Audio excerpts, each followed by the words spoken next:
अस्सलाम वालेकुम। उम्मीद करता हूँ आप सब खैरियत से होंगे। मैं उसामा और आप देख रहे हैं नॉलेज ऑफ उर्दू। तो आज के इस लेक्चर में हम समझेंगे कि सेव और सेव एज़ का क्या मतलब है और एक एक्सेल फाइल के अंदर हम सेव और सेव एज़ को क्यों यूज़ करते हैं। तो चलिए सबसे पहले हम एक्सेल को ओपन करते हैं। क्योंकि मैंने पहले से एक एक्सेल फाइल में अपना डाटा इंटर किया था, बस मैंने एक्सेल के विंडो को मिनिमाइज़ कर दिया था। अब मैं टास्क बार से उसी मिनिमाइज़ की हुई विंडो को दोबारा ओपन कर लेता हूँ। तो आप देख सकते हैं कि मेरे सामने एक्सेल विंडो ओपन हो चुकी है और इसमें आपको लिखा हुआ डाटा भी नज़र आ रहा है। इस एक्सेल फाइल में लिखे डाटा की मदद से हम सेव और सेव एज़ के बारे में जानेंगे।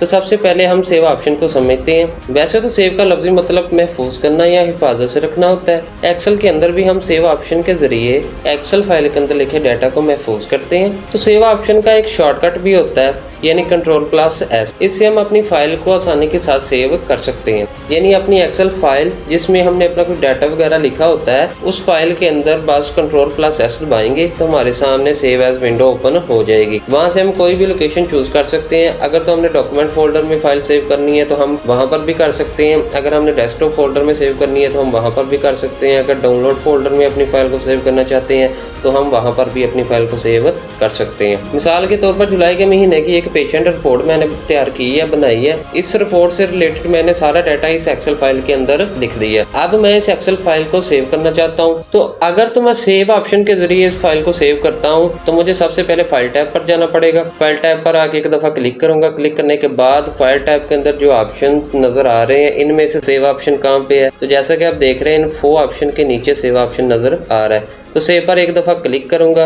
क्लिक करने के बाद यहाँ से अपनी लोकेशन चूज कर सकता हूँ। लेकिन अगर हम शॉर्टकट के थ्रू अपनी फाइल को सेव करते हैं तो हमारा टाइम भी बच जाता है और बहुत आसानी के साथ हम शॉर्टकट के जरिए वो फाइल सेव कर लेते हैं। मिसाल के तौर पर पेशेंट से रिलेटेड इस एक्सेल फाइल को सेव करना चाहता हूँ तो मैं शॉर्टकट के जरिए इस फाइल को सेव करूंगा। मिसाल के तौर पर मैं अपने कीबोर्ड से Ctrl+S दबाऊंगा। Ctrl+S जैसे ही मैंने दबाया तो मेरे सामने सेव एज विंडो ओपन हो चुकी है। तो यहाँ से मैं अपनी लोकेशन चूज कर सकता हूँ। तो मिसाल के तौर पर मैं डेस्कटॉप सेलेक्ट करता हूँ। डेस्कटॉप फोल्डर सेलेक्ट करने के बाद अब मैं इस फाइल को नेम दूंगा। क्योंकि ये जुलाई के महीने की है तो मैं जुलाई पेशेंट रिकॉर्ड के नेम से इस फाइल को सेव कर दूंगा।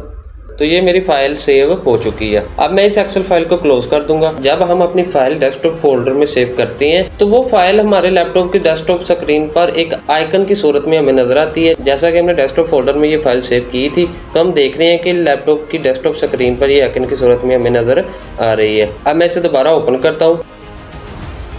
ओपन करने के बाद अगर तो इसमें मैं कोई चेंजेस वगैरह करना चाहता हूं तो मैं कर सकता हूं। मिसाल के तौर पर मैं अली खान पेशेंट का नेम है, इसका टोटल बिल 2500 था, मैं 2500 की जगह 5000 कर देता हूं। और पेड यानी कि उसने कितनी रकम अभी अदा की है, इसकी जगह मैं 4500 लिख दूंगा। अब स्टेटस वाले कॉलम में मैं पेड की जगह पेंडिंग लिख दूंगा क्योंकि अभी 500 रुपया उसका रहता है और इंटर दबा दूंगा। अब जब मैं Ctrl+S दबाऊंगा तो Ctrl+S दबाने से दोबारा सेव एज विंडो ओपन नहीं होगी, क्योंकि एक्सेल को पता है कि ये फाइल पहले से सेव हो चुकी है। लेकिन ये डाटा चूंकि उस फाइल के अंदर लिखा है, इसमें हम चेंजेस कर सकते हैं। कोई नया डाटा लिखना है तो हम लिख सकते हैं। अगर इसमें से किसी नेम को चेंज करना है तो भी कर सकते हैं। जब दोबारा आप अपनी सेव की एक्सेल फाइल को ओपन करेंगे, उसमें कोई चेंजेस वगैरह करेंगे, तब सेव एज विंडो ओपन नहीं होगी, बल्कि जब आप Ctrl+S दबाएंगे तो ऑटोमेटिकली वो चेंजेस फाइल के अंदर हो जाएंगे, क्योंकि एक्सेल को पता है कि ये फाइल पहले से सेव हो चुकी है। आप जब भी आप कोई चेंजेस वगैरह करेंगे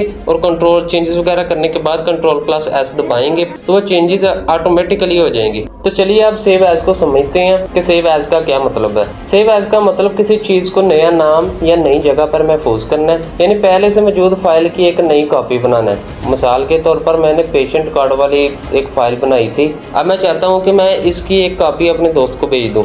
तो सबसे पहले मैं पेशेंट कार्ड वाली फाइल को एक्सेल के अंदर ओपन करूंगा। तो जैसा कि आप देख रहे हैं मेरे सामने पहले से वो फाइल एक्सेल के अंदर ओपन है।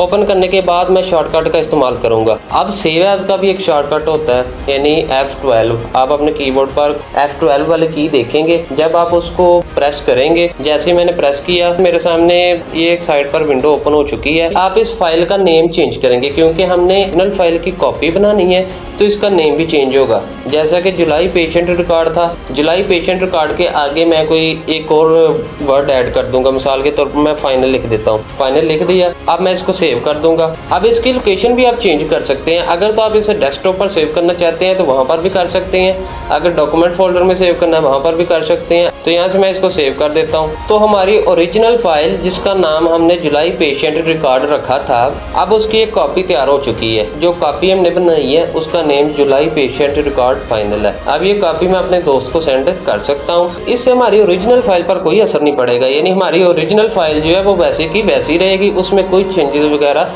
नहीं होंगी, बल्कि उसकी जगह एक कॉपी हमें मिल जाएगी। एक तो इस मकसद के लिए हम सेव एज ऑप्शन का यूज़ करते हैं जब हमने अपनी ओरिजिनल फाइल की कॉपी तैयार करनी हो, ठीक है।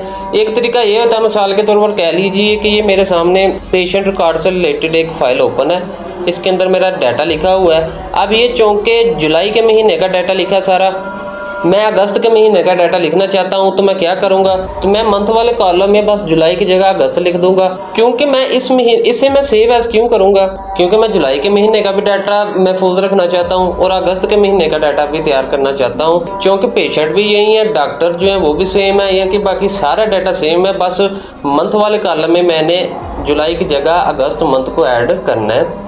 तो मिसाल के तौर पर जुलाई मंथ है, इसकी जगह पर मैं अगस्त लिख देता हूँ। तो ये मैंने जुलाई की जगह अगस्त लिख दी है। अब मैं अपने कीबोर्ड की मदद से F12 प्रेस करता हूँ। अब मैं इस फाइल को डेस्कटॉप पर ही सेव कर देता हूँ। अब मैं इस फाइल को क्लोज कर देता हूँ। अब मैं यहाँ से अगस्त वाला जो रिकॉर्ड था मेरा, यानी कि अगस्त की जो मैंने रिपोर्ट तैयार की थी उसकी मैं फाइल ओपन कर लूँगा। जैसे कि ये तीसरे नंबर पर आप देख रहे हैं।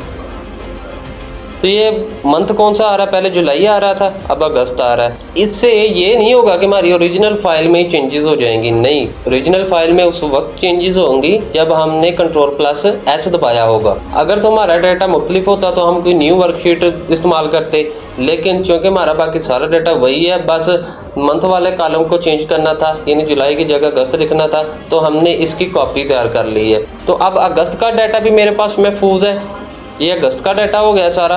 अब मैं इस फाइल को क्लोज करता हूँ। क्लोज करने के बाद आपको दिखा देता हूँ कि मेरा जुलाई का डाटा भी महफूज है। जुलाई वाला रिकॉर्ड निकालना चाहता हूँ तो यहाँ से मैं निकाल सकता हूँ। तो जैसा कि आप देख रहे हैं ये कौन सा मंथ, जुलाई मंथ आ रहा है, यानी मेरे पास अब जुलाई का डाटा भी महफूज है, अगस्त का डाटा भी मैंने लिख लिया है और इस डाटा की मैंने एक कॉपी तैयार की थी ताकि मैं इस कॉपी को अपने दोस्त को भेज सकूं, तो वो कॉपी भी मैंने क्रिएट कर ली है। तो ये सारा काम सेव एज की बदौलत होता है, यानी कि जब हमने किसी फाइल की कॉपी तैयार करनी हो तो हम सेव एज इस्तेमाल करते हैं। उम्मीद करता हूँ आपको ये वीडियो बहुत ज़्यादा पसंद आई होगी और आपको सेव और सेव एज के इस्तेमाल के बारे में पता चल गया होगा। अगर तो आपको ये वीडियो पसंद आई है तो इस वीडियो को ज़्यादा से ज़्यादा लाइक, शेयर और ज़्यादा से ज़्यादा रीपोस्ट करें। शुक्रिया, अगले लेक्चर में मिलते हैं।